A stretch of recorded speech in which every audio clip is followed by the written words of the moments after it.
খ নম্বরে আমরা উদ্দীপক থেকে চিত্রটা অঙ্কন করেছি। অকেন্দ্র বিশিষ্ট বৃত্তে এবিসি বৃত্তে এবি হলো বৃত্তের যা, ব্যাস ভিন্ন যা, পি হলো ও হইতে যার ওপর ওপি লম্ব।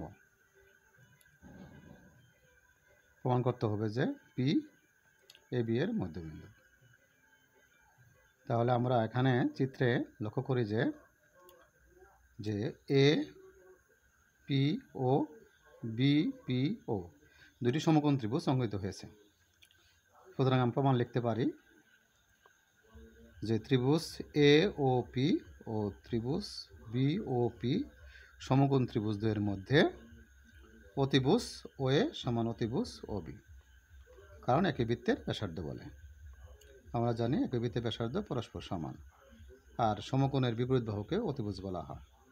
তাহলে এই ত্রিভুজের অতিভুজ হলো ও এ, আর এই ত্রিভুজের অতিভুজ হলো ও বি, এবং ওপি সমান ওপি উভয় ত্রিভুজের সাধারণ বাহু। তাহলে আমরা জানি সমকোণ ত্রিভুজের অতিভুজ এবং একটি বাহু যদি সমান হয় ত্রিভুজদ্বয় সর্বসম হয়। তাহলে ত্রিভুজ এ ও পি এবং ত্রিভুজ বি ও পি সর্বসম, অর্থাৎ ত্রিভুজ এ ও পি সর্বসম ত্রিভুজ বি ও পি। সর্বসম হলে প্রত্যেকটা বাহু প্রত্যেকটা কোণ সমান হয়ে যাবে। সুতরাং এপি সমান বিপি হবে। তাহলে এপি আর বিপি যদি সমান হয় তাহলে অবশ্যই পি এবি এর মধ্যবিন্দু। সুতরাং পি এবি এর মধ্যবিন্দু প্রমাণিত।